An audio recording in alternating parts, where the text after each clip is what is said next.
How did you teach someone that no one should mess with your kid? My 16-year-old daughter Haley was the responsible one in our family. She had straight A's, worked weekends at a bookstore, and saved everything for college.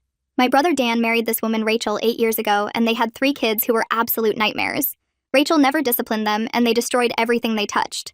We only saw them during the holidays, which was already too much. Then last year, Dan got a job that required tons of travel, and Rachel suddenly started being super nice to Haley. She'd text her about school, send her little gifts, act like the cool aunt she'd never been before. Haley was excited to finally have a relationship with her aunt. Rachel started inviting Haley over on Saturdays, saying she wanted girl time since she was stuck with boys all week. Haley would come home talking about how they watched movies and did face masks. I was happy she had another adult female figure in her life since my mom lived across the country. This went on for months until one day Haley came home exhausted and covered in finger paint. I asked what happened, and she said the boys were extra hyper, so movie day turned into her helping out a little. No big deal, she said. Rachel was stressed with Dan gone. The next week, Haley came back with a ripped shirt. She said the youngest threw a tantrum and grabbed her. Again, she insisted it was fine, and Rachel apologized. Then Haley started going over there twice a week. She said Rachel really needed the company. I noticed Haley's grades dropping a bit, but she said senior year was just harder. One afternoon, I got off work early and decided to pick Haley up from Rachel's to surprise them with coffee. I walked up to the house and heard screaming from inside. Through the window, I saw Haley trying to wrestle Rachel's youngest off the kitchen counter while the middle kid threw food at her. The oldest was jumping on the couch with muddy shoes. Rachel was nowhere in sight. I walked in and found Rachel upstairs in her bedroom doing her nails and watching reality TV. She jumped when she saw me and said she was just taking a quick break. I asked how long her break was, and she said maybe an hour. I went downstairs where Haley was now crying, trying to clean up the mess. I told her to get her stuff and we were leaving. Rachel ran after us saying I was overreacting, and Haley loved spending time with her cousins. That's when Haley broke down and told me the truth. There had never been any girl time. From day one, Rachel would invite her over, then disappear to run errands, get her nails done, meet friends for lunch. Haley was watching 3 boys under 7 by herself every single Saturday and Wednesday. Rachel told her it was family helping out, and if she said anything to me, Rachel would tell everyone Haley was a liar who couldn't handle basic babysitting. Haley was terrified of disappointing anyone, so she kept quiet. Rachel had been using my teenage daughter as free childcare for 6 months while lying to everyone about bonding with her niece. I called Dan immediately. He had no idea and thought Rachel was staying home with the kids while Haley visited. He was furious. Rachel tried to say Haley offered to help and she was teaching her responsibility. Dan asked if she was paying Haley. Rachel said family doesn't charge family. I did the math. 6 months of 8-hour days twice a week at minimum wage would have been over $4,000. I told Rachel she owed Haley that money. Rachel laughed and said I was insane if I thought she'd pay for willing help. That's when I got creative. I called Rachel's mom Nancy, who she'd been telling everyone was neglecting the grandkids by not babysitting. I explained how Rachel had free childcare this whole time through Haley. Nancy was pissed. She'd been feeling guilty for months. Nancy called Rachel's sisters, who Rachel had also guilt-tripped about not helping. They were all furious. Then I called the other moms from Rachel's mommy group. Rachel had been telling them she never got breaks and was doing everything alone. They found out about her nail appointments and lunch dates while my kid watched her children. They kicked her out of the group. Dan came home from his trip early and found Rachel had been lying about everything. I sat in my car outside Rachel's house with Haley beside me, both of us shaking as the reality sank in. Dan was on his way home early from his business trip, and I knew the next few hours would either bring justice or tear our family apart completely. My hands gripped the steering wheel so hard my knuckles turned white. Haley stared at Rachel's front door like it might explode. I could hear her breathing getting faster, and I reached over to squeeze her hand. She squeezed back and didn't let go.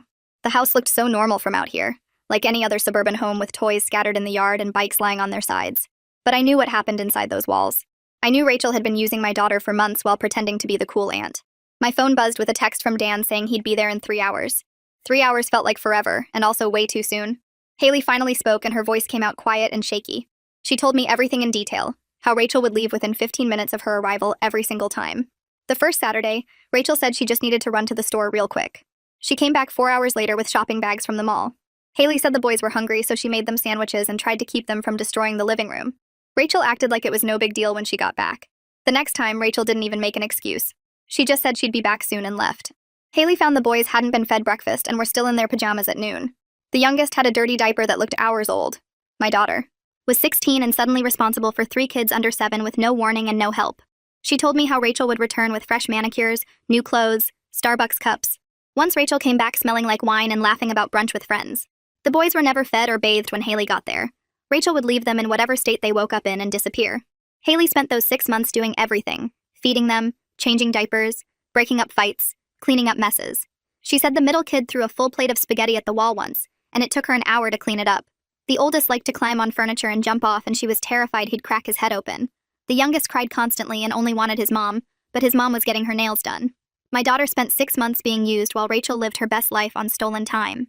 Haley started crying again as she talked, and I wanted to drive my car straight through Rachel's front door. Instead, I pulled out my phone and called my mom across the country.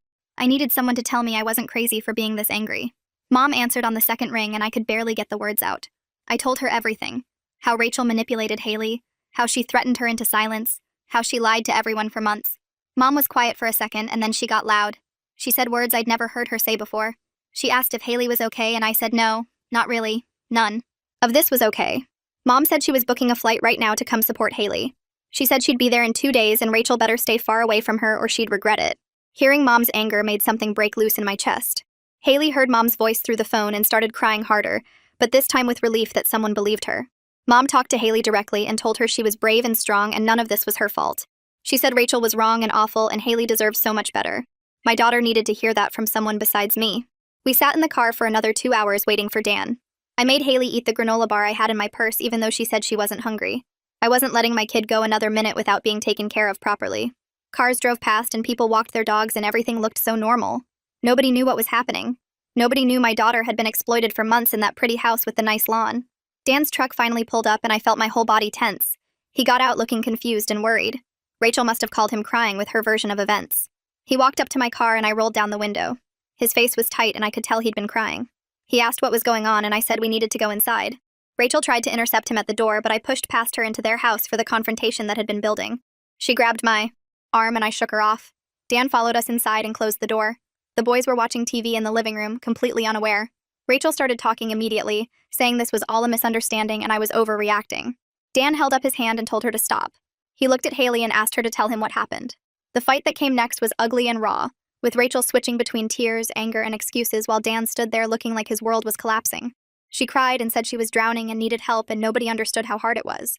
Dan asked if that was true, if she'd been leaving Haley alone with the kids. Rachel said yes, but only for a little while, just to run errands. Haley's voice came out stronger than I expected. She said it wasn't a little while. It was hours every time, sometimes the whole day. Rachel tried to say Haley was exaggerating. Haley pulled out her phone and showed Dan the texts. Message after message from Rachel saying she'd be back soon, just running out quick, almost home. Timestamps showed hours between each message. Rachel's face went red. Dan kept asking Rachel if it was true, and each time she tried to minimize it, Haley provided another specific detail that proved the manipulation. She told him about coming home covered in finger paint, about her ripped shirt, about being so tired she fell asleep in class. She told him about the threats, how Rachel said she'd call Haley a liar if she told anyone. Rachel screamed that she never said that. Haley looked her right in the eye and repeated the exact words Rachel used. Dan's face changed and I watched him see his wife clearly for maybe the first time. He asked the question I'd asked hours earlier. Did Rachel pay Haley anything for all this childcare? Rachel's answer came out defensive and angry. She said family doesn't charge family. Dan's face did something I'd never seen before. Something broke behind his eyes. He told Rachel to pack a bag and stay with her mother because he needed time to think. Rachel panicked and grabbed his arm, saying he couldn't kick her out of her own house. Dan said it was his house too, and he was asking her to leave.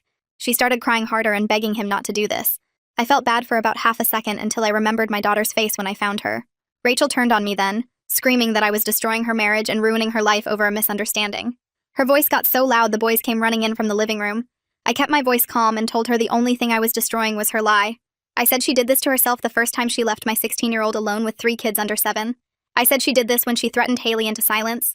I said she did this when she chose nail appointments and shopping trips over basic honesty. Rachel called me names I won't repeat in front of kids. Dan told her to stop and go pack her bag. She left the room, still crying, and the boys started crying too because they didn't understand what was happening. Nancy called me that evening after Rachel showed up at her house in tears. I was home with Haley, both of us exhausted and shell-shocked. Nancy's voice came through the phone, careful and measured. She said Rachel told her I kicked her out and turned Dan against her. I took a breath and asked Nancy if she wanted to hear what actually happened. Nancy said yes, she wanted every detail. So I told her. I explained how Rachel were invited Haley over for girl time, but left within minutes every single visit. I told her about the unpaid childcare, the manipulation, the threats. I described finding Rachel upstairs doing her nails while Haley cried downstairs trying to manage 3 young kids alone. Nancy was quiet for a long time. Then I heard the anger building in her voice as she realized how thoroughly Rachel manipulated everyone, including her own mother. Nancy said she'd been feeling guilty for months about not helping more with the grandkids. Rachel told her she was a bad grandmother for not babysitting. Rachel made her feel terrible every time she said no. And the whole time Rachel had free childcare through Haley. Nancy's voice got hard and cold in a way I'd never heard before. She said she needed to make some calls. The next morning, Nancy showed up at my house with Judith and Phoebe, Rachel's sisters, who she'd been guilt-tripping for months. They wanted to hear directly from Haley about what happened. My daughter sat on our couch looking small and scared with me holding her hand. She told them everything again, her voice getting stronger as she went. She described the first time Rachel left her alone, how confused she was. She talked about the boys being hungry and dirty, and how she didn't know what to do. She explained how it became normal, expected, how Rachel would text her on Friday asking if she was coming over Saturday. How saying no felt impossible because Rachel made it sound like Haley was the only person who cared about the family. Judith started crying and apologized to Haley for not seeing through Rachel's manipulation. She explained how Rachel made her feel like a terrible aunt for not helping more. Rachel would call her complaining about having no support, about being alone with 3 kids while Dan traveled. Judith said she offered to help multiple times, but Rachel always said no, she couldn't impose, she'd figure it out. Now Judith understood Rachel was saying no because she already had help. She already had Haley doing everything for free. Phoebe was angrier and less sad. She said Rachel used to pull similar stunts as a teenager, always finding ways to get others to do her work. Rachel would volunteer for group projects, then disappear, leaving everyone else to finish. She'd promise to help with family events, then show up late after the work was done. Phoebe said she thought Rachel grew out of it, but apparently she just got better at hiding it. Nancy sat there looking older than I'd ever seen her. She asked Haley if Rachel ever hurt her physically, and Haley said no, just the kids grabbing her sometimes during tantrums. Then she looked at me and said she'd support whatever I decided to do next, even if it meant taking Rachel to court. That meant everything. I spread Haley's school planner across our kitchen table, and Nancy pulled up her chair beside me with a notepad. We started with September when Rachel's invitations began, marking every Saturday and Wednesday that Haley went over there. Haley sat on the couch watching us, her face pale as we turned her manipulation into numbers. Nancy wrote down each date, and I checked Haley's text messages to confirm the times Rachel asked her to come over. September had 8 days. October had 9 because Rachel added some Fridays when Dan traveled. November had 7, December had 10 during holiday break, January had 8, and February had 6 before I caught her. Nancy added it up twice to make sure. 96 days total. 8 hours each day because Haley arrived at 10 in the morning and didn't leave until 6 at night. 768 hours of unpaid childcare while Rachel got her nails done, met friends for lunch, went shopping, and did whatever else she wanted. Nancy's hand shook as she wrote the final number. At minimum wage that came out to over $5,000, not the $4,000 I'd calculated in my anger.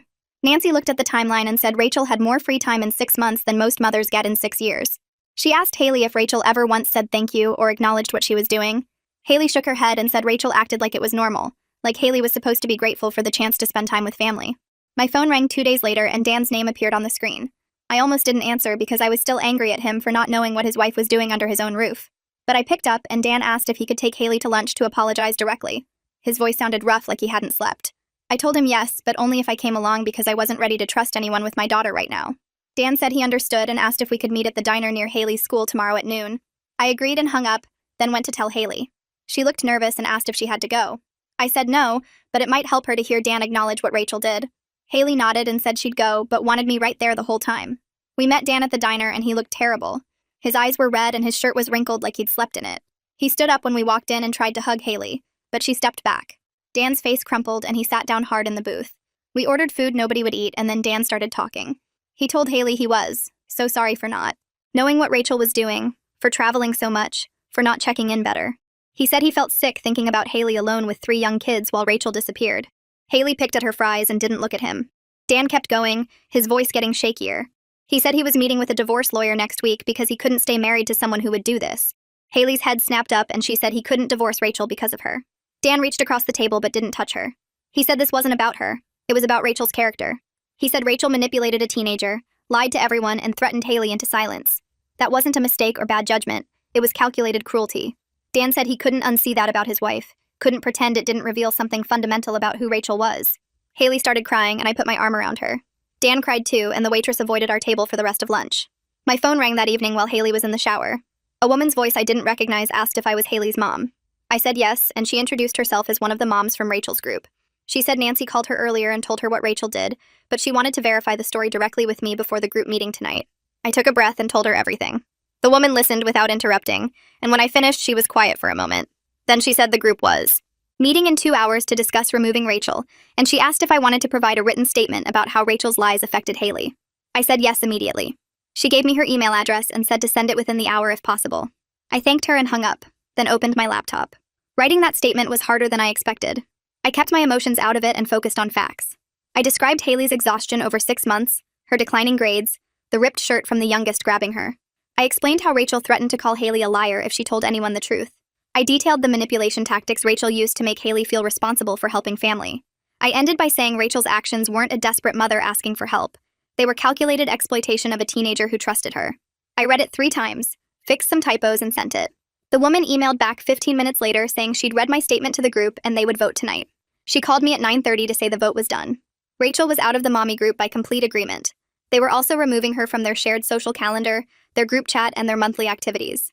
The woman said several members felt betrayed because Rachel had been complaining about having no support while secretly using my daughter as free childcare. One mom said she'd offered to watch Rachel's kids multiple times and Rachel always said no. She couldn't impose. Now they understood Rachel was saying no because she already had help. The woman apologized for not seeing through Rachel's lies sooner and said if there was anything they could do for Haley, to please let them know. I thanked her and hung up, feeling like maybe Rachel was finally facing some consequences. Rachel started calling me the next morning. I ignored the first 3 calls, but she kept trying. By afternoon, my voicemail was full of messages from her. I listened to them while Haley was at work, and Rachel's tone swung wildly between apologetic and angry. In one message, she sobbed that she was sorry and didn't mean to hurt Haley. In the next, she yelled that I was turning everyone against her and destroying her support system. Another message had her saying I was cruel and vindictive, that she just needed help with her kids and I was making her out to be a monster. The last voicemail was Rachel crying again, begging me to call her back so they could talk like adults. I deleted all the messages and blocked her number. But Rachel called from a different number 2 days later, and I answered without checking. Her voice came through desperate and angry at the same time. She said I was being unreasonable, and she couldn't believe I was doing this to family. I cut her off and said if she genuinely needed help, she could have asked like a normal person and offered to pay like a decent human being. Instead, she manipulated a teenager, lied to everyone including her own husband, and threatened my daughter into silence. That wasn't asking for help, I said. That was exploitation. Rachel started crying and said I didn't understand how hard it was being alone with 3 kids while Dan traveled. I told her millions of mothers manage without exploiting their teenage nieces, and maybe if she'd been honest about needing help instead of lying to everyone, people would have actually helped her. Rachel screamed that I was ruining her life and hung up. I sat there shaking and Haley came downstairs asking if that was Rachel. I said yes, and Haley asked what she said. I told her Rachel still didn't understand what she did wrong, and Haley nodded like she expected that. Haley's bookstore manager called me at work 3 days later. She said she was concerned because Haley's performance had dropped badly over the past few months, and she wanted to know if everything was okay at home. I asked if we could meet in person, and she agreed to talk after Haley's shift ended. I showed up at the bookstore, and the manager took me to the back office. I explained what Rachel had been doing for 6 months, and how Haley was too scared to tell anyone. The manager's face went pale, and then red with anger. She said that explained so much because Haley used to be their most reliable worker, and suddenly she was showing up exhausted, forgetting tasks and nearly falling asleep during slow periods. The manager said she almost wrote Haley up twice, but something told her to wait. She asked if Haley was okay now, and I said we were working on it. The manager said she'd work with Haley to rebuild her hours and confidence, and if Haley needed any time off to process what happened, just let her know. I thanked her and felt grateful that at least some adults in Haley's life were responding the right way. My mom arrived from across the country the next afternoon, and Haley burst into tears when she saw her at the airport. Mom hugged her tight and didn't let go for a long time. At home, Mom took over the kitchen and started cooking all of Haley's favorite foods. She made her special mac and cheese, chocolate chip cookies, and the chicken soup Haley loved as a kid. Mom didn't push Haley to talk, just sat with her while she ate and watched TV. That evening, Haley finally opened up and said she felt guilty about the family falling apart. Mom put down her knitting and looked at Haley hard. She said Rachel caused this, not Haley. Rachel made the choice to manipulate and exploit. Rachel told the lies. Rachel threatened a teenager into silence. None of that was Haley's fault, and anyone who blamed her for speaking the truth wasn't worth having in her life. Haley cried and said she just wanted things to go back to normal. Mom said normal wasn't always good, and sometimes things had to break before they could be fixed the right way. Nancy called me 4 days after Mom arrived and said she was hosting a family meeting at her house. She wanted all of Rachel's siblings there to discuss what happened next. I asked if Rachel would be there and Nancy said no. Rachel wasn't invited. That told me everything I needed to know about where Nancy stood now. Nancy said the meeting was tomorrow night at 7 and asked if I could come. I said yes and asked if I should bring Haley. Nancy thought for a moment and said maybe just me this time. Let the adults figure out the plan first. I agreed and told Mom I'd need her to stay with Haley tomorrow evening. Mom said of course and asked if I wanted her to come to the meeting for support. I thought about it and said no. This was something I needed to face with Rachel's family alone. I showed up at Nancy's house the next evening and found cars already lining the driveway. Judith's minivan was there, along with Oscar's truck and what I assumed was Raphael's sedan. My stomach twisted as I walked up to the front door, knowing this conversation would decide whether we handled this as a family or took Rachel to court. Nancy opened the door before I could knock and pulled me into a quick hug. She looked tired, with dark circles under her eyes that hadn't been there a week ago. Inside, Everyone was already seated around the dining room table with papers spread out in front of them. Judith had a notebook open and was writing something down while Oscar leaned back in his chair looking grim. Raphael sat next to Phoebe, both of them whispering to each other until I walked in. Nancy gestured to an empty chair, and I sat down, feeling all their eyes on me. Oscar spoke up and said we should take Rachel to small claims court to make everything official. He tapped the papers in front of him and explained that if we didn't get a legal judgment, Rachel would never actually pay Haley, and we'd be right back here in 6 months. Raphael shook his head and said taking Rachel to court would make the family split worse than it already was. He asked if we really wanted to drag this through the legal system where everyone would know about it. I opened my mouth to respond, but Nancy cut in and said the whole family already knew because Rachel had been lying to all of them for months. Judith nodded and said she was tired of protecting Rachel from the consequences of her own choices. The argument went back and forth for 20 minutes with Oscar pushing for court and Raphael trying to find a middle ground that wouldn't involve lawyers. Then the front door opened and Dan walked in looking like he hadn't slept in days. Everyone went quiet as he sat down at the table and put his head in his hands. Nancy asked if he was okay and Dan said no. He wasn't okay because his wife had been exploiting his niece and lying to him about it for half a year. He looked up at me and said he wanted to pay Haley the $4,000 himself from his personal account to make this right. I told him that wasn't the point and everyone stared at me. Dan asked what I meant and I explained that Rachel needed to face real consequences for what she did, not have her husband bail her out like nothing happened. Oscar agreed and said letting Dan pay would just teach Rachel that she could manipulate people and someone else would clean up her mess. Phoebe spoke up for the first time and suggested a payment plan where Rachel had to pay Haley $200 per month for 20 months. She said if we documented everything and got Rachel to sign, we could still file in small claims court later if Rachel didn't keep up with the payments. Dan looked relieved and said that seemed fair. Judith pulled out a legal pad and started writing up the terms while Raphael suggested adding language about what happens if Rachel misses a payment.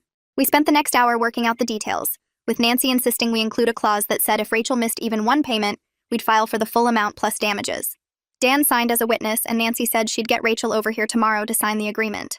I left Nancy's house feeling like we'd actually accomplished something, but also knowing the hard part was still coming. Getting Rachel to sign would be its own battle. The next afternoon, Nancy called and said Rachel was refusing to come over. I asked what excuse Rachel gave, and Nancy said Rachel claimed she didn't have $200 a month to spare with Dan barely contributing to household expenses. I reminded Nancy that Dan had been paying all the bills while Rachel got her nails done twice a month and met friends for expensive lunches. Nancy said she'd already told Rachel the same thing, and Rachel hung up on her. An hour later, Nancy called back and said she'd threatened to cut off all financial help if Rachel didn't take responsibility, and Rachel finally agreed to come over that evening. I asked if Nancy wanted me there, and she said yes, she needed backup in case Rachel tried to manipulate her way out of signing. At 7, I pulled up to Nancy's house and saw Rachel's car already there. My hands were shaking as I walked to the door. Inside, Rachel sat on the couch with her arms crossed while Nancy stood over her with the payment agreement. Rachel's eyes went hard when she saw me and she said this was between her and her mother. Nancy told her I had every right to be there since this was about my daughter. Rachel looked at the papers and said she couldn't afford $200 a month. Nancy sat down next to her and said she'd have plenty of money now that she wasn't spending it on salon appointments and lunch dates while someone else watched her kids for free. Rachel's face went red and she said that wasn't fair. I stayed quiet and let Nancy handle it, watching Rachel squirm as her mother laid out exactly how much money she'd been wasting while claiming poverty. Rachel tried to argue that those things were necessary for her mental health, and Nancy asked if exploiting a teenager was also necessary for her mental health. The room went silent. Rachel picked up the pen and stared at the signature line for a long time before finally scrawling her name across it. Nancy signed as witness and handed me a copy. Rachel stood up and said she hoped I was happy now that I'd destroyed her relationship with her mother. I folded the paper and put it in my purse without responding. Rachel stormed out and slammed the door so hard the windows rattled. Nancy sat down heavily and said she didn't recognize her own daughter anymore. 2 days later, I took Haley to see the school counselor during her free period. Haley was nervous and kept asking if this was really necessary. I told her it was important to talk to someone who understood trauma and manipulation. The counselor was a woman in her 40s named Ms. Peterson, who had kind eyes and a calm voice. She asked Haley to tell her what happened in her own words. Haley started slowly, explaining how Rachel had been nice at first, and then gradually started leaving her alone with the boys. Ms. Peterson listened without interrupting and took notes on a yellow legal pad. When Haley finished, Ms. Peterson put down her pen and explained that what Rachel did was a form of exploitation that could have effects on Haley's ability to trust adults and set boundaries. She said the manipulation and threats were particularly damaging because they came from a family member who Haley wanted to have a relationship with. Haley started crying and said she felt stupid for not seeing what was happening. Ms. Peterson handed her tissues and said manipulation works because the person doing it is skilled at making the victim doubt themselves. She scheduled weekly appointments for Haley and gave me information about family therapy options. Walking out of the school, Haley was quiet until we got to the car. Then she asked if she'd ever be able to trust people again. I told her yes, but it would take time and she'd need to learn how to recognize the warning signs. That night, I lay awake wondering if I'd done enough to protect my daughter and hating myself for missing the signs for so long. 3 nights later, I woke up to Haley screaming. I ran to her room and found her sitting up in bed, tears streaming down her face. She was shaking and couldn't catch her breath. I sat down next to her and pulled her close, asking what happened. Haley said she'd been dreaming that she was trapped at Rachel's house while the boys destroyed everything and Rachel never came back. She said in the dream she kept trying to call me, but her phone wouldn't work. I held her while she cried and felt the guilt crash over me again for not seeing what was happening sooner. Haley fell back asleep around 3 in the morning, but I stayed awake, listening to her breathing and thinking about all the times she'd come home exhausted that I'd brushed off as normal teenage tiredness. The nightmares continued for the next week, sometimes twice a night. Haley would wake up crying and I'd sit with her until she calmed down. Ms. Peterson said the nightmares were normal and would eventually fade as Haley processed the trauma. She suggested keeping a journal to write down the dreams and any feelings that came up. Haley started writing every morning and said it helped a little. Mom called from across the country and asked how Haley was doing. I told her about the nightmares and Mom said she wished she could be there. I said we were managing, but it was hard watching Haley suffer from something I should have prevented. Dan called me on a Thursday afternoon and said he'd signed a lease for an apartment across town. I asked if he was sure and he said yes. He needed space to figure out if his marriage could survive what Rachel did.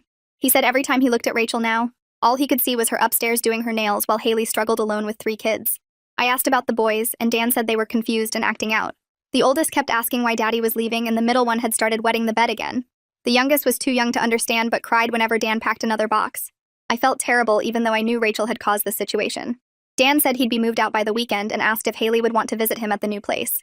I said I'd ask her, but she might need more time before she was ready to see him outside of necessary family events. Dan understood and said he'd wait until Haley was ready.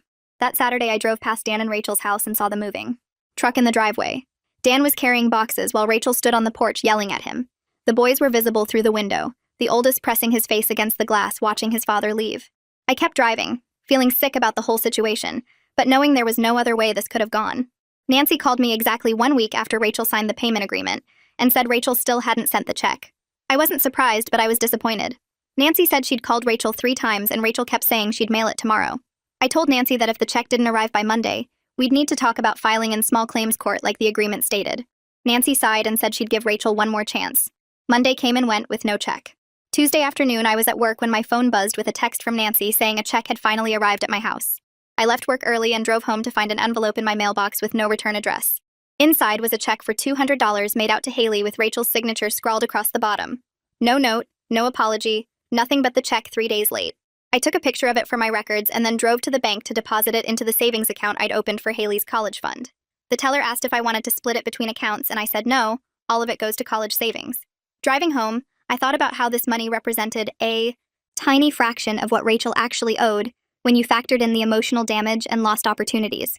$200 a month for 20 months would give Haley $4,000, but it wouldn't give her back the 6 months of her teenage years that Rachel stole or erase the nightmares or rebuild the trust that Rachel shattered. I spent that evening calling Haley's teachers to explain what had happened and ask for extensions on assignments she'd missed while being used as free childcare.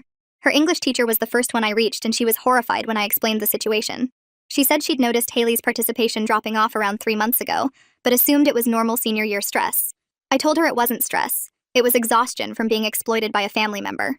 The teacher immediately offered to give Haley extensions on 2 major papers and said she'd work with her to get her grade back up. Her math teacher had a similar reaction and offered to let Haley retake a test she'd failed. The history teacher was the most understanding, saying she'd had a similar experience with a family member when she was young and knew how hard it was to speak up.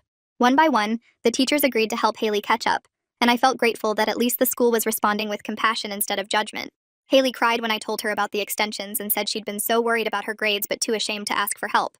I reminded her that none of this was her fault, and she had nothing to be ashamed of.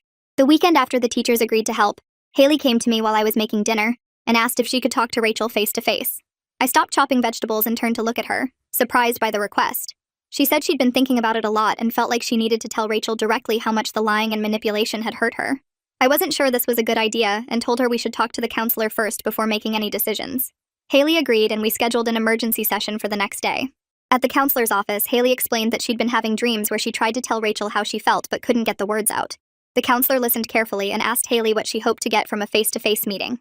Haley said she didn't expect Rachel to suddenly understand or apologize better, but she needed to say the words out loud to Rachel's face so she could stop carrying them around inside. The counselor thought about it and said this could actually help Haley take back some of the power Rachel had stolen from her by forcing her into silence. We agreed to arrange a supervised meeting at Nancy's house with me and Nancy both present as witnesses and support. I called Nancy that evening and explained what Haley wanted to do. Nancy was quiet for a long moment before saying she thought it was brave of Haley and she'd make sure Rachel showed up and behaved herself. We set the meeting for the following Saturday afternoon, giving Haley a week to prepare what she wanted to say. The days leading up to the meeting were hard on Haley. She started writing everything down in a letter, filling pages with all the feelings she'd kept buried for 6 months. I heard her crying in her room a few times, but when I checked on her, she said she needed to get it all out on paper. By Friday night, she had a 3-page letter that laid out exactly how Rachel's actions had affected her. She read parts of it to me, and I had to leave the room twice because hearing my daughter describe feeling trapped and scared made me want to drive to Rachel's apartment and scream at her all over again. Saturday arrived too fast. Haley was pale and shaky at breakfast, barely touching her food. I asked if she was sure she wanted to go through with this, and she nodded, gripping her letter like it might fly away. We drove to Nancy's house in silence. Nancy opened the door looking worried and told us Rachel was already in the living room. I could hear one of the boys crying somewhere upstairs, but Nancy said Rachel had left them with a babysitter for once.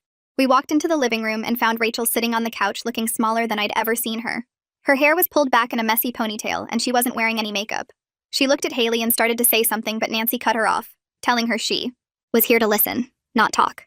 Haley sat down in the chair across from Rachel, and I stood behind her with my hand on her shoulder.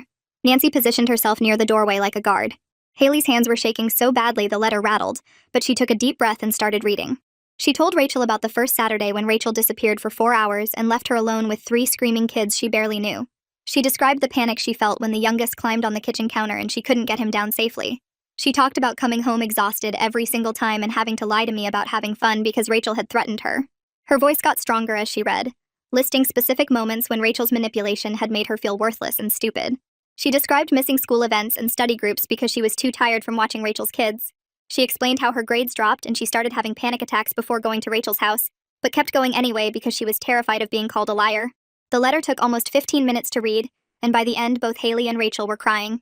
Rachel tried to interrupt twice, but Nancy shut her down each time, reminding her that this was Haley's moment to speak. When Haley finished reading, she folded the letter carefully and looked at Rachel, waiting.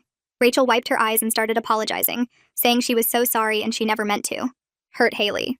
But as she kept talking, I noticed something wrong with her apology. Rachel kept saying how stressed she was, how overwhelmed with 3 kids and Dan gone all the time. She talked about how hard it was to be a mom with no help and no breaks. She said she made a mistake because she was desperate and didn't know what else to do. Every sentence focused on Rachel's feelings, Rachel's stress, Rachel's situation. She barely mentioned what she'd actually done to Haley. She didn't acknowledge the threats or the lies to the family, or the systematic way she'd trapped my daughter into months of unpaid labor. Nancy noticed it too, and I saw her face harden as Rachel went on and on about her own struggles. When Rachel finally stopped talking, Haley looked at me with this expression that said she understood something she'd been hoping wasn't true. Rachel genuinely believed she was the victim in this situation. She saw herself as a desperate mother who made an understandable mistake under pressure, not as someone who deliberately exploited and manipulated a teenager for her own benefit. I realized in that moment that Rachel would never fully understand what she'd done wrong. The gap between how she saw herself and reality was too wide to bridge. She thought saying sorry and explaining her stress made everything okay, like context erased harm. Haley stood up and told Rachel she accepted the apology but didn't forgive her, then walked out of the room. I followed her outside where she was sitting on Nancy's front steps. She said she was glad she did it, but also sad because she'd hoped Rachel would actually get it. I sat down next to her and told her that Rachel's failure to understand wasn't Haley's responsibility to fix.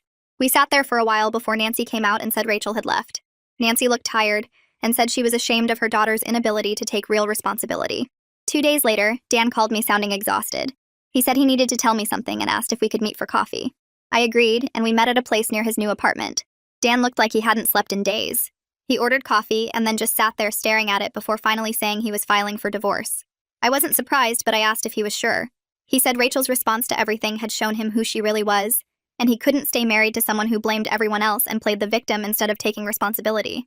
He talked about how Rachel kept calling him crying, about how I'd turned the whole family against her and destroyed her life. She never once mentioned what she'd done to Haley or acknowledged that her own actions caused the consequences. Dan said the woman he married wouldn't have done any of this, and he was starting to think he never really knew his wife at all. He looked at me and apologized for not seeing what Rachel was doing to Haley sooner. I told him he couldn't have known when Rachel was actively lying to everyone, including him. We talked for over an hour about his boys and how the divorce would affect them. Dan said he was going to fight for primary custody because Rachel's judgment with kids were clearly questionable. The divorce news spread through the family fast. Within days, everyone knew Dan was leaving Rachel. My phone started ringing with family members calling to share their opinions. Most were supportive, but a few blamed me for pushing things too far. My Aunt Sandra called 3 days after Dan filed the paperwork and told me I should have handled everything privately instead of involving the whole family. She said I'd destroyed Dan's marriage and broken up a family with 3 young kids who needed both parents. I felt my anger rising as she talked. I told Sandra that Rachel's lies had involved everyone, not just me. Rachel manipulated Nancy, guilt-tripped her sisters, lied to the mommy group, and deceived Dan about where she was and what Haley was doing. I said I didn't destroy anything. I just stopped letting Rachel's web of lies continue unchallenged. Sandra said I was being vindictive and should have thought about the bigger picture. I hung up on her because I was too angry to keep talking without saying something I'd regret. Other family members had similar reactions, saying I should have been more understanding or handled it differently. The family was splitting into sides, and I hated it but refused to apologize for protecting my daughter. 3 weeks after the meeting at Nancy's house, Haley came home from the school with a smile I hadn't seen in months. Her English teacher had graded her makeup papers, and she got an A on both of them. Her math teacher let her retake that test, and she got a B+. She showed me her updated grades, and they were climbing back to where they'd been before Rachel started using her. I hugged her and told her how proud I was. The next day, Haley came home from the bookstore excited because her manager had called her into the office. I got worried for a second, but Haley said the manager gave her a small raise and asked if she wanted to help train new employees. The manager told Haley she'd noticed how responsible and reliable she was and wanted to give her more responsibility. Haley was glowing as she told me about it. She said it felt good to have someone recognize her abilities instead of taking advantage of them. Over the next few weeks, I watched my daughter slowly come back to herself. She laughed more, talked about college applications, made plans with friends. The dark circles under her eyes faded, and she stopped having that hunted look she'd carried for months. The second payment from Rachel was due on a Monday. Monday came and went with nothing. Tuesday and Wednesday passed. Thursday morning, Nancy called me sounding stressed. She said Rachel hadn't answered her calls all week and she was worried. Nancy had driven by Rachel's apartment and Rachel's car was there, but she wouldn't answer the door. Nancy said she'd finally gotten through to Rachel's roommate, who said Rachel was spiraling and barely leaving her bedroom. Nancy warned me that Rachel probably wasn't going to make the payment, and we needed to start thinking about small claims court, like the agreement stated. I thanked Nancy for trying and told her I'd give it until the end of the week before making any decisions.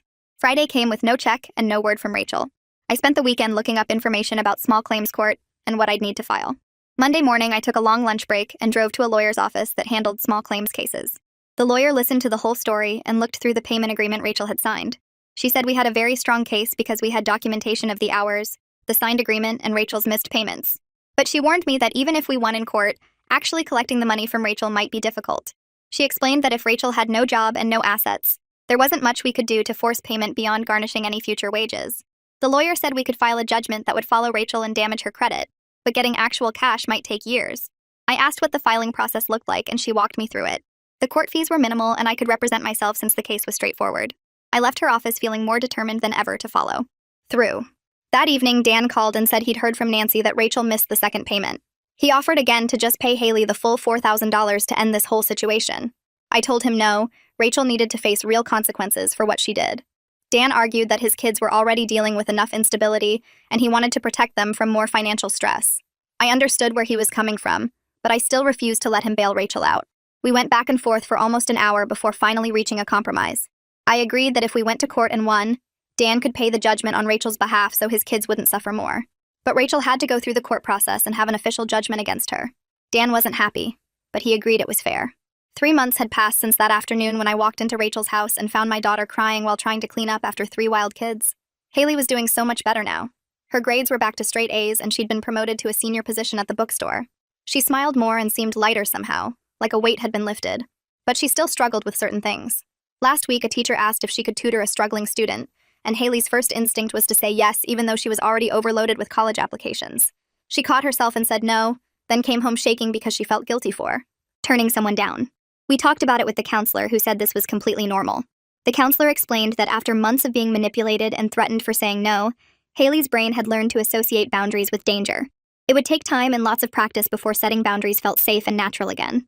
The counselor also said Haley was having trouble trusting people's intentions when they asked for help. She second-guessed every request, wondering if someone was trying to use her. I watched my daughter analyze every interaction, looking for hidden motives and manipulation tactics. It broke my heart, but the counselor assured us that with time and continued therapy, Haley would learn to trust her judgment again. I walked into the courthouse on a Tuesday morning 6 weeks after filing the paperwork. The building smelled like floor polish and old paper, and every footstep echoed down the hallway. Haley sat next to me on the wooden bench outside the courtroom, her hands folded in her lap, staring at the floor. She'd dressed in a nice blouse and pants, looking older than 16, looking tired.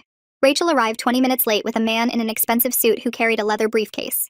She didn't look at us, just walked past and sat on the opposite side of the hallway. Her lawyer kept glancing at his phone and checking his watch like he had somewhere better to be. Nancy showed up right before they called our case, walking straight over to us and squeezing Haley's shoulder.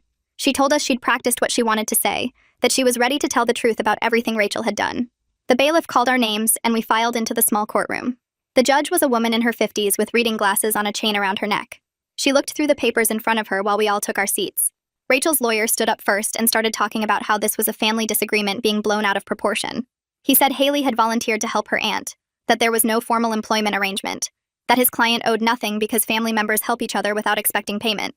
I watched the judge's face while he talked, and she didn't look impressed. When he finished, she asked him directly if Rachel had ever told Haley she would pay her. He admitted she hadn't, but said that proved it was volunteer work. The judge asked if Rachel had ever told anyone else she was paying Haley or had childcare help. He said no because it wasn't relevant to the family dynamic. The judge wrote something down and told him to sit. Nancy testified first, walking to the front and placing her hand on the Bible.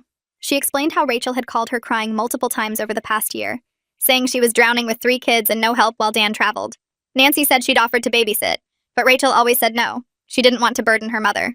Then Nancy found out about Haley and realized Rachel had free childcare twice a week the entire time she was complaining about having no support. The judge asked Nancy if Rachel had ever mentioned Haley coming over during those phone calls. Nancy said no, never, not once. Rachel had explicitly said she was handling everything alone and it was too much. The judge asked pointed questions about the timeline, and Nancy answered each one clearly. When Rachel's lawyer tried to suggest Nancy was biased because she was upset with her daughter, Nancy cut him off and said she was upset because Rachel had lied to everyone and used a 16-year-old child. The judge told the lawyer to move on. Haley went next, and I held my breath watching her walk to the front. She was shaking, but her voice stayed steady when she started talking. She told the judge about the first Saturday when Rachel were invited her over for girl time, how excited she'd been to finally bond with her aunt. Then Rachel left 15 minutes after she arrived, and Haley was alone with 3 boys she barely knew. She explained how it kept happening, how Rachel would text her the night before about movies and face masks, then disappear the second Haley walked in the door. The judge asked if Rachel ever paid her or offered to pay her. Haley said no, that Rachel told her family helps family, and if she complained to anyone, Rachel would tell everyone Haley was lying and couldn't handle basic babysitting. The judge leaned forward and asked Haley to repeat that part. Haley's voice cracked, but she said it again, that Rachel had threatened her into staying quiet. Rachel's lawyer objected and said that was hearsay. The judge overruled him and told Haley to continue. My daughter explained how her grades dropped, how she was exhausted all the time, how she ripped her shirt trying to stop one of the boys from climbing on the kitchen counter. She said she kept going back because she was scared of disappointing everyone and scared Rachel would make her look like a liar who was making everything up. The judge asked Rachel's lawyer if he wanted to cross-examine Haley. He stood up and asked if anyone forced her to go to Rachel's house. Haley said no, but explained she was 16 and her aunt was an adult family member asking for help. He asked if she ever directly asked Rachel for payment. Haley said no because Rachel had already told her family doesn't charge family. He sat down looking satisfied like he'd proven something. The judge called Rachel to testify and she walked up looking small and nervous. Her lawyer asked her to explain her side.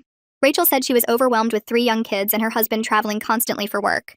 She said Haley had offered to visit and help out, that she never forced her niece to do anything. The judge interrupted and asked if she'd ever paid Haley or offered to pay her. Rachel said no because it was family time, not a job. The judge asked if she'd told Haley they would watch movies and do face masks.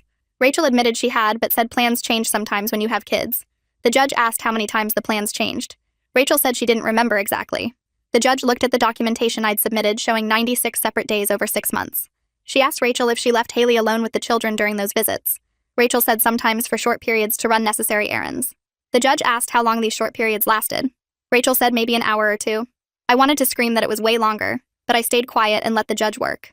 She asked Rachel if she'd told her mother or sisters that Haley was providing childcare. Rachel said no because it wasn't childcare, it was visiting. The judge asked if she'd told anyone in her life that she had help with the children twice a week. Rachel said no because she didn't think of it as help. The judge removed her glasses and looked directly at Rachel. She asked if Rachel understood that leaving a 16-year-old alone with 3 children under 7 for hours at a time while lying about where she was going constituted childcare regardless of what she called it. Rachel started crying and said she was just trying to survive as a mother.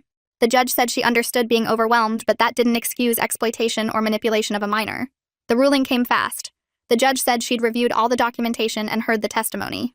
She found that Rachel had systematically used Haley for childcare under false pretenses, had threatened her into silence, and had lied to everyone, including her own husband, about the situation. She ordered Rachel to pay the full $4,000 plus court costs within 90 days. She specifically noted that Rachel's threats to Haley and her pattern of deception showed this was exploitation rather than family help. Rachel's face went white and her lawyer started to object, but the judge cut him off. She said the judgment was final, and if Rachel failed to pay, We could pursue wage garnishment or other collection methods. Court was dismissed. We walked out into the hallway and Rachel followed us, her voice getting louder with each step. She screamed that I'd destroyed her life and her marriage over babysitting. Dan had been sitting in the back of the courtroom and he walked up to Rachel and told her she'd destroyed her own life by lying and using a child. He said he couldn't believe he'd been married to someone capable of threatening a 16-year-old into silence. Rachel reached for him, but he stepped back and walked away down the hall without looking back. I put my arm around Haley and we left through the side exit. Nancy caught up with us in the parking lot and hugged Haley, telling her how proud she was that she'd told the truth. She said Rachel needed to face real consequences, and maybe this would finally make her daughter grow up and take responsibility for her actions.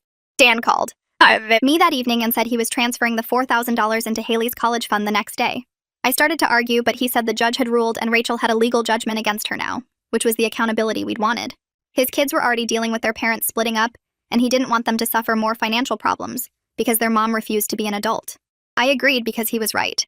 The point had been making sure Rachel faced consequences and couldn't just pretend nothing happened. She had a court judgment on her record now, and everyone knew the truth. 4 months later, Dan's divorce was finalized. He got primary custody after the judge in family court heard about Rachel's exploitation of Haley and questioned her judgment with children. Rachel got supervised visitation every other weekend and had to attend parenting classes as part of the custody agreement. Nancy told me Rachel was furious about the arrangement, but the family court judge had been clear that her pattern of deception and manipulation raised serious concerns about her to prioritize her children's well-being. Nancy still talked to Rachel on the phone once a week, but she'd set firm boundaries. No more free babysitting, no more money to cover Rachel's shopping habits, no more enabling her victim mentality. Nancy said she loved her daughter but couldn't watch her refuse to take real responsibility anymore. She said maybe hitting rock bottom would force Rachel to actually change instead of just making excuses. Haley finished her junior year with straight A's again, even better grades than before everything happened. She was more confident about saying no when people asked her for things, though she still saw the counselor every week to work on trusting her judgment about people's intentions. The counselor said Haley was making great progress, but recovering from manipulation took time. She'd learned to associate helping people with danger, and it would take consistent positive experiences before that association faded. The family dinners got weird after everything went down. My aunt stopped inviting us to her monthly barbecues, and when I ran into her at the grocery store, she gave me this tight smile and said she hoped we were all doing okay before rushing off to the produce section. Dan's college roommate called him and said he thought I went too far dragging Rachel through court, that family should handle things privately. Dan told him that Rachel had 6 months to handle things privately and chose exploitation instead, then hung up. My cousin posted something vague on social media about how some people destroy families over minor disagreements, and 3 of Rachel's sisters liked it within an hour. Nancy called me after she saw the post and apologized, saying some people would never understand that protecting kids means drawing hard lines even when it's uncomfortable. She said Rachel's youngest sister still thought I overreacted, but the older 2 sisters got it and had cut off contact with Rachel until she took real responsibility. I stopped trying to explain myself to people who wanted to believe I was the villain. Haley needed me focused on her recovery, and Dan needed support through his divorce, and those were the relationships that mattered. The rest of the family could think whatever they wanted. 6 months after I found Haley crying in Rachel's kitchen, an envelope arrived from some summer program at the state university. Haley opened it at the kitchen table while eating cereal, then started crying and shoved the letter at me. She'd been accepted into a competitive program for high school students interested in psychology and social work. The program ran for 6 weeks and included college credit, mentorship from professors, and hands-on experience at community organizations. Haley had applied back in January, before Rachel's exploitation got exposed, but forgot about it during everything that happened after. The acceptance letter said they were impressed by her academic record and her essay about understanding family dynamics. Haley looked at me with wet eyes and said she didn't think she'd get in because her grades had dropped so much during the semester Rachel was using her. I reminded her that her grades recovered completely once she stopped being exploited twice a week, and the admissions committee clearly saw her potential. She asked if she could go, nervous about being away from home after everything with Rachel. I told her this was exactly the kind of opportunity Rachel almost stole from her, and she deserved to take it back. She hugged me and said she was scared, but also excited to prove she was moving forward instead of staying stuck in what happened. Dan started bringing someone around to family dinners about 8 months after his divorce was finalized. Her name was Lisa, and she worked as a pediatric nurse, and the first time she met Dan's 3 boys, she got down on the floor and built towers out of blocks with them for an hour. No phone, no checking out, just genuine attention on 3 kids who desperately needed an adult to actually see them. The boys loved her immediately. Dan asked if Haley wanted to meet Lisa before things got more serious, and Haley agreed to come to dinner at Dan's apartment.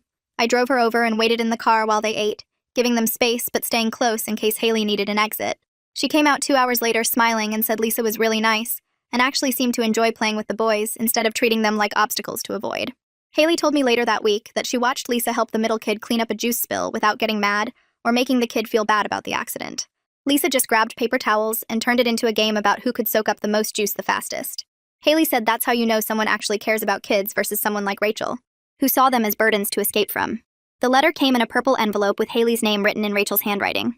Haley brought it to me unopened and asked what she should do. I told her it was completely her choice whether to read it or throw it away, and I'd support either decision. She opened it carefully and read it twice before handing it to me. Rachel's letter was different from her previous apologies. She didn't make excuses about being overwhelmed or claim she didn't realize what she was doing. She wrote that she'd been selfish and manipulative, that she saw Haley's kindness as something to exploit rather than respect. She acknowledged threatening Haley into silence and said that was cruel and wrong, something she did because she knew what she was doing was indefensible. Rachel wrote that she understood if Haley never wanted a relationship with her, and she wouldn't blame her for that choice. The letter ended with Rachel saying she was in therapy, trying to figure out why she thought using people were acceptable, and she hoped someday Haley could heal from what she did to her. Haley folded the letter back into the envelope and said she appreciated that Rachel finally took real responsibility, but she wasn't ready to have contact with her. Maybe never. I told her that was completely valid and she didn't owe Rachel forgiveness or a relationship just because Rachel finally apologized correctly. I stopped beating myself up about missing the signs. Somewhere around the 1-year anniversary of finding out what Rachel did. The counselor Haley was seeing told me during one of my check-in sessions that Rachel had deliberately constructed an elaborate deception designed to fool everyone, including her own husband. She said I wasn't stupid or neglectful for believing an adult family member who was actively lying and manipulating a teenager into covering for her. Rachel had exploited my trust in her and Haley's fear of disappointing people, and those were Rachel's choices and Rachel's fault. The guilt still showed up sometimes, usually late at night when I couldn't sleep, but it didn't crush me anymore. I could acknowledge I wished I'd seen it sooner while also recognizing that Rachel worked hard to make sure nobody saw it. I felt proud of how I fought for Haley once I knew the truth, and proud of how Haley was healing and growing stronger. That pride lived alongside the guilt now, instead of being buried under it. Haley's senior year started with her diving into college applications like she had something to prove. She spent hours on her main essay, writing and rewriting until she had something that felt true. She let me read the final draft before submitting it. The essay talked about learning to recognize when someone was manipulating her and finding the courage to advocate for herself, even when it meant disappointing people or causing conflict. She wrote about how Rachel's exploitation taught her that some adults can't be trusted and that being nice doesn't mean letting people use you. She turned the trauma into this powerful statement about boundaries and self-worth and knowing when to walk away from people who don't respect you. Her English teacher told her it was one of the best college essays she'd read in 20 years of teaching. Haley submitted it to 8 schools and said she felt like she was taking back control of her future, proving that Rachel's manipulation didn't get to define her story. Nancy called me in October and said she was hosting Thanksgiving at her house this year and wanted to invite our family, Dan and the boys, and Rachel's sisters and their families. She said Rachel wasn't invited and would be spending the holiday with her own friend group instead. I asked if that would cause problems and Nancy said probably, but she wasn't going to force everyone to pretend things were fine when they weren't. She said Rachel made choices that hurt people, and those choices had consequences, including not being welcome at family gatherings, until she proved through consistent actions that she'd actually changed. Thanksgiving at Nancy's house felt sad but also peaceful. Nobody had to perform happiness or avoid certain topics. The kids played together without drama. Dan looked more relaxed than I'd seen him in years.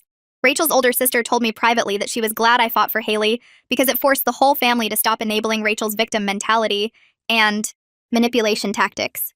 It wasn't the Thanksgiving we used to have, but it was honest, and that mattered more than pretending everything was okay. Dan stopped by my house one Saturday in November while Haley was at work. He said his boys were doing better now that they lived in a stable home where people told the truth and followed through on promises. The youngest had stopped having tantrums every day. The middle kid was doing better in the school. The oldest was less anxious about his parents fighting. Dan said he felt guilty that his kids had to go through a divorce, but the marriage was poisoned by Rachel's lies and manipulation, including lies he didn't even know about until everything exploded. He thanked me for forcing the truth out into the open instead of letting it stay buried. He said living with Rachel's deception was making him sick even when he didn't know the full extent of it, and now his life felt clearer, even though it was harder in some ways.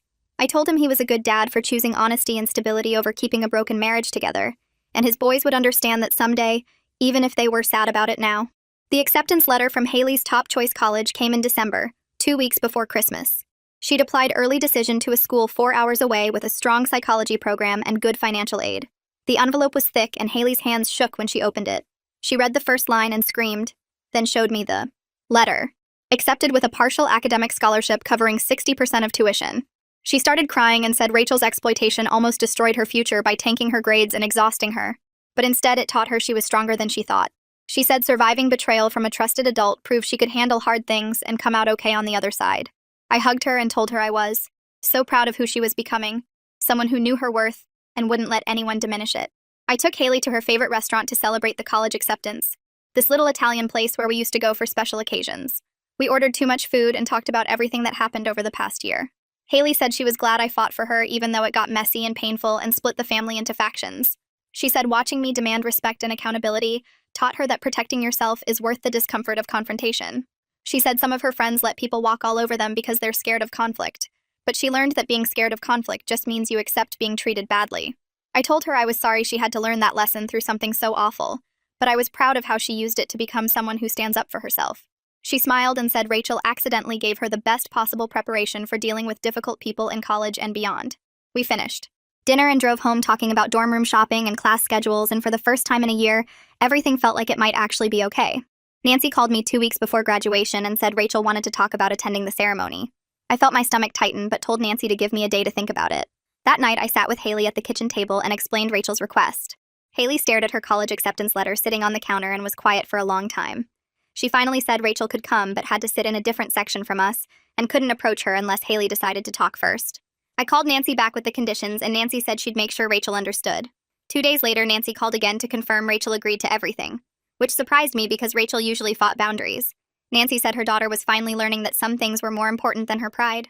Graduation day arrived hot and sticky, the kind of June morning where your clothes stick to your skin before you even leave the house. I spotted Rachel sitting 3 sections over with Nancy, her hands folded in her lap like she was trying to make herself small. Haley walked across the stage in her blue gown, and I screamed so loud the people around me laughed. Rachel stayed in her seat the whole time, watching from far away. After the ceremony ended, Haley found me in the crowd and hugged me tight. I saw Rachel standing near the exit with Nancy, clearly waiting to see if Haley would come over. Haley looked at her aunt for a few seconds, then turned back to her friends without a word. Rachel nodded once and left through the side door. Nancy texted me later that night saying it was the most grown-up thing she'd ever seen her daughter do, respecting Haley's choice without making it about herself. The bookstore became Haley's second home that summer. She worked every shift her manager offered, coming home tired but satisfied in a way she never was at Rachel's house. I stopped by one afternoon to bring her lunch, and her manager pulled me aside. She told me Haley was the best employee she'd had in 10 years, always on time and never complained about extra work. I knew part of that came from what Rachel did, teaching Haley the hard way that her time and effort had real value. Haley saved almost every dollar she made, her college fund growing week by week. She'd learned to protect what was hers. Moving day came faster than I expected. Boxes covered Haley's bedroom floor, her whole life packed into plastic bins and garbage bags. I was taping up her last box when she sat down on her bare mattress and started crying. I sat next to her and she said thank you for believing her when Rachel tried to make her think she was crazy. I told her protecting her was easy, that she did all the hard work of healing and getting stronger. She wiped her eyes and smiled, saying she knew her worth. Now and nobody would ever use her like that again. I hugged my daughter and told her I'd never been more proud of anyone in my life. She was going to be okay. We both were.